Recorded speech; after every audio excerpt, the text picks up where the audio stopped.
My name is Raylyn. I'm 21. I'm a single mother, and this is my son Aiden, and he's 2 years old. My name is Zara. I'm 20. And my name is Andrew, and I'm 19 years old. And this is our son Jacob, and he's 2 years old. I got pregnant when I was 18, and I gave birth right about when I turned 19 years old.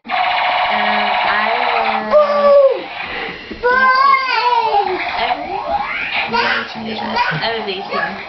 And Andrew, how old are you? I was 17. Okay.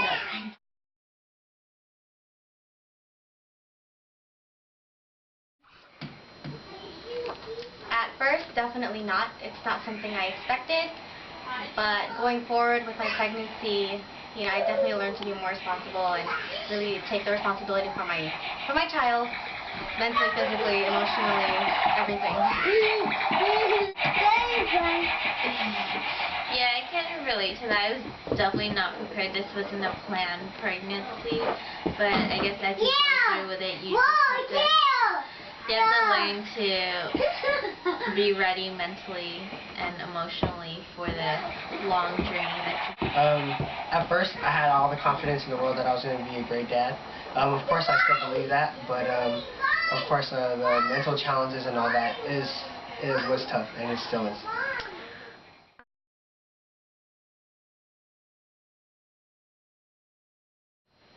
Yes, I took Lamaze classes and nutrition classes at the hospital that I was going to be birthing at. And yes, Evie. Oh, I fixed it. Oh, okay. Okay. I fixed it. Here. Bye. Bye.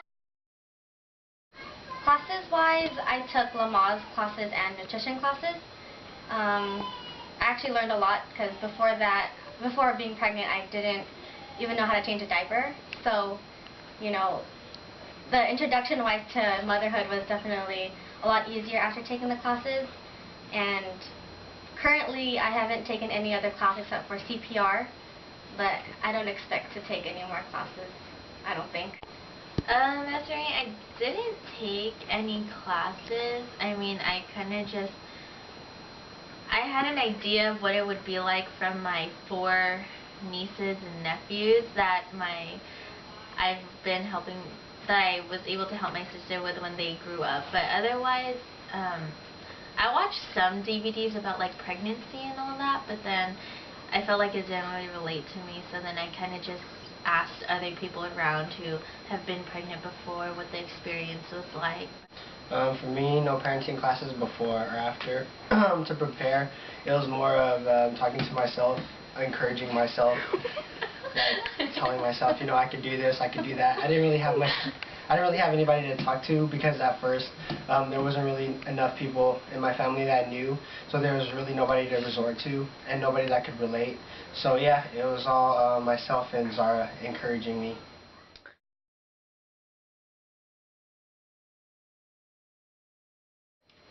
In the beginning, I was living with his father, so that was, I guess it was, in a sense, it was better for me because I had other people to help me out. But even if I was living with his father, he wasn't very helpful or active either, so I felt like I was still doing it on my own, even if I had other people around me. I raised him practically just the same way as my parents raised me, with still showing authority, but still giving leeway as well. And it's been working out okay so far. He's not a bad child, but he's not the best at times either. But so far we're doing pretty great. As for us, we currently do not live together, but we spend a lot of time at Andrew's house. The situation is a bit difficult because of our work schedules and our school schedules. Jacob is around a lot of people, so I think that kind of ties into how we do raise him now. It's a little bit hard because it's some things where we want to do, and then when we're not there, the other people that do take care of him may apply something different that may not really be satisfactory with what we want to do with him. So it tangles here and there. But other than that, he's raised really well by the people that are around him.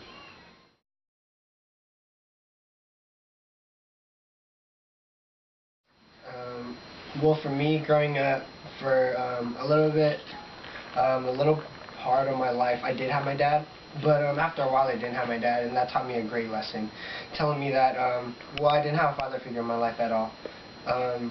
I kind of did, but not really. There were men in the household, but I still felt like they weren't enough of a, not to say man, but not enough of a father figure for me to relate to. So I use that towards Jacob, my son, to make sure that he will always have a father, always to look to. And yeah, never let him go like my dad did. I feel like my parents do have a strong influence in how I raised Jacob because, like I said, it's hard to find that authority with him, and the fact that they're with him for a majority time of the day, they try to make it seem like they know more of what is better for Jacob and what's good for Jacob.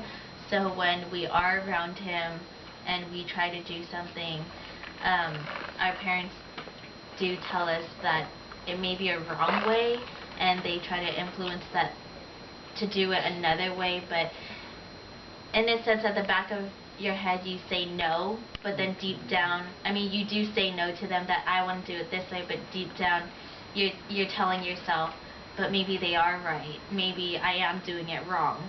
So I feel like I still struggle with having a right and wrong with Jacob and who holds the full authority over him.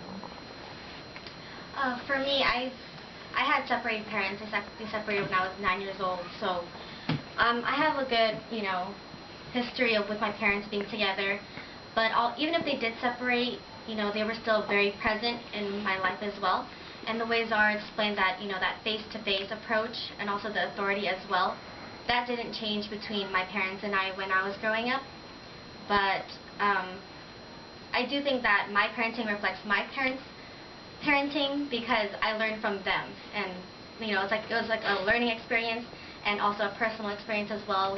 Growing with Aiden as well, and they're also very present in Aiden's life too. So when I see them, either disciplining him or just interacting with Aiden, it's like I still learn, to this day, like how they parent, my son, and then it's like I realize like that's exactly how they treated me when I was growing up. So really, it's like I'm still learning, like right now, with my parents and also with, his other grandparents as well. I'm not there, 100% of the time, but when I do see it, it's a little different from what I know, but it's very similar. I mean, I don't agree to everything, but it's there.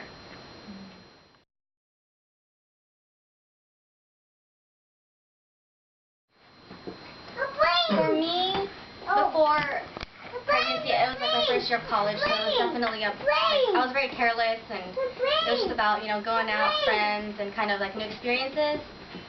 But I was still motivated in school and work as well. But now it's my main priority is my son, Aiden, and I'm still in school, so it's still very difficult to juggle work and being a full-time student and then also being a mom.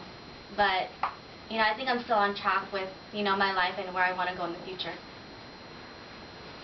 I always knew that I wanted to go to school after high school, so I think my goal as far as like school-wise in my future hasn't changed, but it's definitely, having a kid definitely did boost up my motivation to finish school so I could get a better job and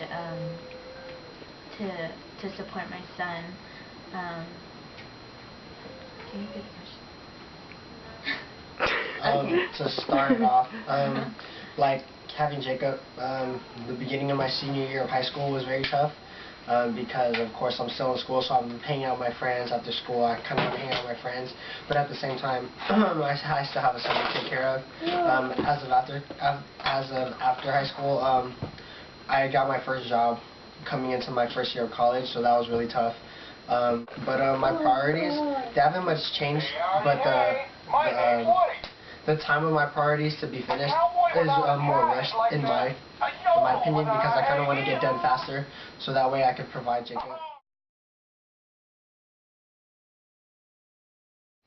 I say take classes is if you really don't know anything like I did, but if you have family and, you know, like really close friends that can help you out, definitely like hands-on experience or advice from others would definitely help, because it's like you don't know anything already, so, you know, but off top, if you're young and, you know, not ready for a child, don't have one. That's kind of the only advice I really have. Yeah, I definitely say, like, if you're not ready for it, then really think twice about what your decision is, just because it's a whole different world. Like, you just have so many more priorities, and you have to sacrifice so many things.